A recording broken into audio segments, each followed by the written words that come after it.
There is a phrase that Richard Feynman repeated so often it became almost a mantra, a quiet rebellion against the noise of certainty that surrounds us. He said, "I can live with doubt and uncertainty and not knowing. I think it is much more interesting to live not knowing than to have answers which might be wrong." This is not the confession of a man who lacked conviction. It is the battle cry of a man who understood that the moment you stop questioning is the moment you stop growing. In a world that demands quick answers, confident opinions, and absolute truths, Feynman offered a radically different path. He offered the path of the perpetual beginner, the eternal questioner, the joyful skeptic. And today, more than ever, we need to hear what he had to say.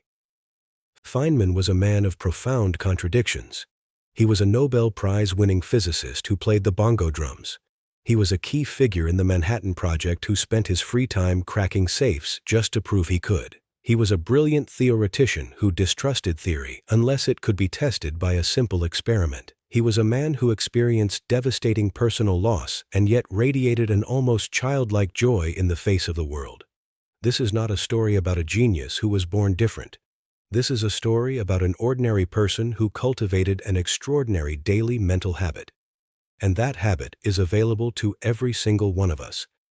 Let us begin with the most famous Feynman story, the one that perfectly encapsulates his approach to life and learning. When he was a boy, his father took him for a walk in the woods.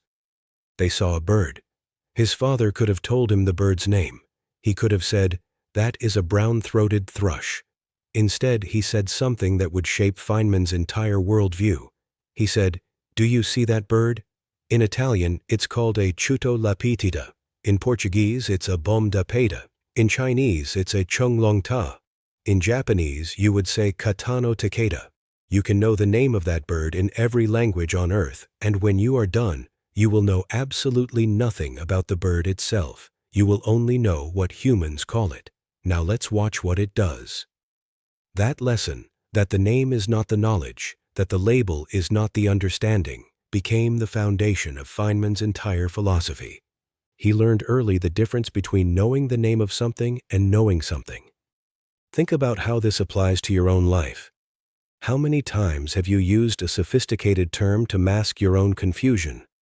How many times have you nodded along to jargon you didn't truly understand? How many times have you mistaken the ability to use a word for the ability to grasp a concept? Feynman would tell you to stop. He would tell you to strip away the labels. He would tell you to watch the bird. This is the essence of what has come to be known as the Feynman Technique, a four-step process for achieving genuine comprehension. The idea is devastatingly simple. If you cannot explain a concept in plain, simple terms, you do not really understand it.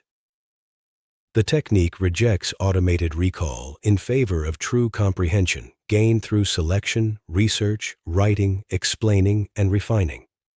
It forces you to confront the gaps in your understanding, to rebuild your knowledge from the ground up, to strip away the hollow explanations and get to the essential truth. Feynman believed that intelligence grows through curiosity, patience, and honest questioning. He did not see genius as a rare magical gift bestowed upon a chosen few. He saw it as the result of a disciplined relationship with not knowing. He was not afraid to think about something for a long time. He was not afraid to make 100 wrong guesses. He was not afraid to write down 1,000 stupid ideas. He was not afraid to look foolish. He just wanted to understand. This is the core of what made him extraordinary. He approached problems with fresh eyes. He questioned assumptions. He searched for the simplest possible explanation, and he refused to accept any explanation that couldn't be tested. This brings us to the great engine of Feynman's philosophy, doubt. He did not see doubt as a weakness. He saw it as the very source of progress. He said, "We absolutely must leave room for doubt, or there is no progress, and there is no learning. There is no learning without having to pose a question, and a question requires doubt." He understood that when people cling too tightly to correct answers, they stop asking better questions. Doubt keeps the mind flexible. Uncertainty leaves room for discovery. Progress depends on resisting the comfort of absolute truths. He argued that, if we will only allow that, as we progress, we remain unsure, we will leave opportunities for alternatives. We will not become enthusiastic for the fact, the knowledge, the absolute truth of the day, but remain always uncertain. In order to make progress, he said, one must leave the door to the unknown ajar. This is not a celebration of ignorance. It is a defense of curiosity. Feynman was not saying that knowledge is worthless. He was saying that the pursuit of knowledge is more valuable than the possession of it. He was saying that the willingness to admit uncertainty is not a weakness, but a strength.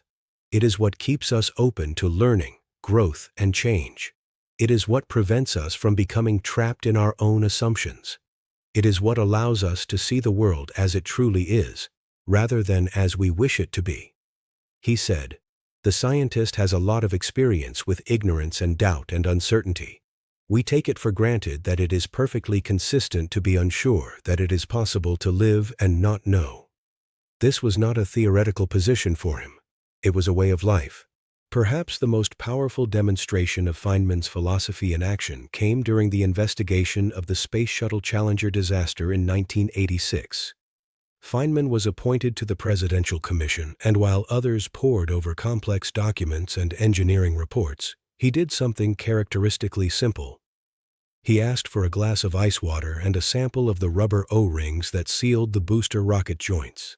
Then, in front of the cameras, he squeezed the rubber with a clamp and dipped it into the ice water. When he pulled it out, the rubber was brittle and took seconds to regain its shape. He had just demonstrated, live on television, that the O-rings lost their elasticity at cold temperatures, exactly the conditions on the morning of the launch. No equations, no jargon, no appeals to authority. Just a man, a piece of rubber, and a glass of ice water. He cut through NASA's flawed reasoning, insisted on speaking to engineers rather than administrators, and exposed the cause of the disaster. In his mind, fixing radios as a teenager and explaining the Challenger disaster were the same problem. In both cases, authority had obscured reality, and a simple experiment was enough to reveal it. He had little patience for prestige, authority, or explanations that couldn't be tested. He famously said, "It doesn't matter how beautiful your theory is, how smart you are, or what your name is.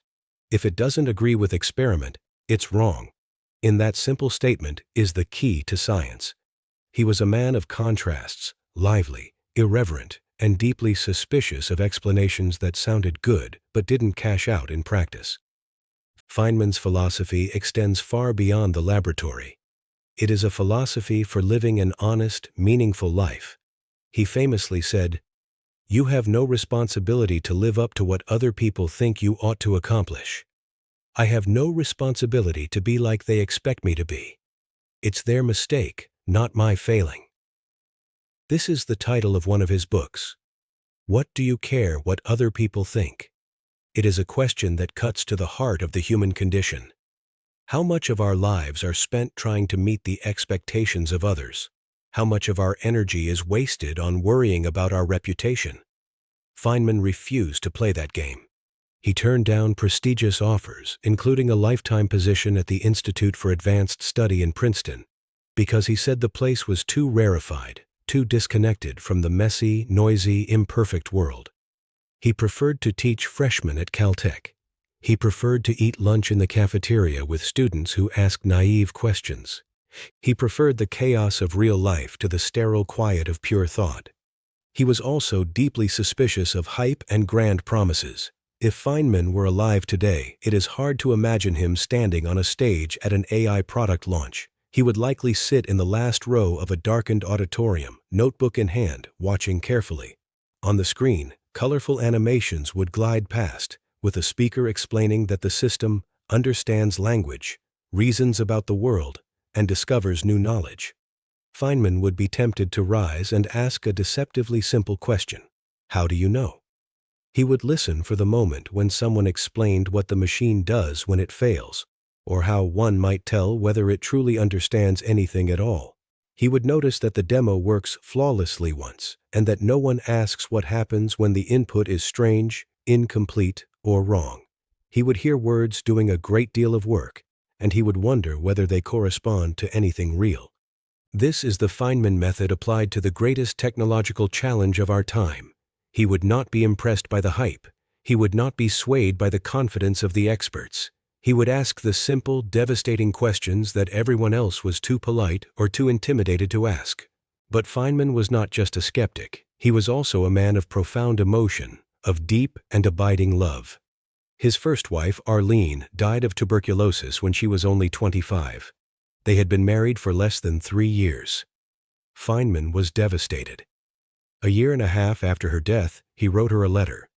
It was discovered only after his own death, sealed in an envelope and stashed away. The letter is one of the most moving documents in the history of science. He wrote, "Darlene, I adore you, sweetheart. I know how much you like to hear that, but I don't only write it because you like it, I write it because it makes me warm all over inside to write it to you." He wrote, "I want to tell you I love you. I want to love you. I always will love you." And then, at the very end of the letter, he wrote something that reveals the depth of his honesty, his refusal to pretend that loss did not hurt. He wrote, "Please excuse my not mailing this, but I don't know your new address." This is the unsentimental yet deeply human wisdom of Richard Feynman. He did not try to airbrush his feelings into something comfortable. He did not pretend that loss did not hurt. He simply observed his own heart with the same honesty he brought to physics. And he accepted that pain is part of the deal. If you want to care about things, you will sometimes hurt. That is not a reason to stop caring. It is the price of admission. He once said, "I have a great curiosity about the world, and I feel that it's a great adventure to try and understand it." That feeling of adventure is the driving force of a life well lived. It is the opposite of boredom. It is the opposite of cynicism. It is the active, engaged, joyful participation in the mystery of existence. Feynman also had a profound appreciation for beauty. He believed that understanding the universe should not make it less beautiful, but more beautiful. He gave the example of a flower. An artist might look at a flower and see its colors and its shape. A scientist looks at the same flower and sees the cellular machinery, the evolutionary history, the quantum mechanics of the light bouncing off the petals. Does that scientific knowledge make the flower less beautiful? Feynman said no. It makes it more beautiful. It adds layers of meaning. It allows you to see the flower not just as a static object, but as a dynamic process, a story unfolding over millions of years. Knowledge should not kill wonder. It should deepen it. This is the heart of the mind of Richard. It is a philosophy of radical curiosity. It is a refusal to accept easy answers. It is the courage to look silly while trying to understand something. It is the humility to admit that you might be wrong. And it is the joy of finding things out, not because you have to, but because you cannot help it. Feynman called curiosity a disease. He said, "I have this disease. I need to know." But it is the most beautiful disease in the world. It is what separates a life of passive consumption from a life of active creation. So how do you live a life guided by Feynman's philosophy? It is not complicated, but it is difficult. First, cultivate the habit of asking, "How could I be wrong?" about everything that matters, not once, but repeatedly. Second, follow your small curiosities without asking whether they are productive. Read about something outside your field. Learn a skill you will never use professionally. Wander mentally. Third, strip away jargon and labels. Describe the world in the simplest terms you can. If you cannot explain something to a 12-year-old, you do not really understand it. Fourth, embrace the embarrassment of being a beginner. Let yourself be clumsy. Let yourself ask stupid questions. The stupid question today is the insight tomorrow. Fifth, separate your identity from your beliefs. When someone shows you a flaw in your thinking, treat it as a gift, not an attack. You are not your ideas. You are the process of questioning those ideas. And sixth, remember that the universe does not care about your reputation. It only cares about what is true. And the truth, no matter how uncomfortable, is always more beautiful than any comfortable lie. Feynman died in 1988, but his voice still echoes in every lecture hall, every laboratory, every quiet room where someone sits with a problem they cannot yet solve. He would not want you to worship him. He would not want you to memorize his quotes.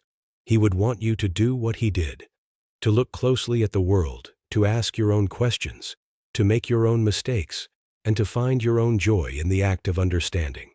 He would want you to watch the bird, not the name of the bird, and then, maybe, to smile and say, "Isn't that interesting?"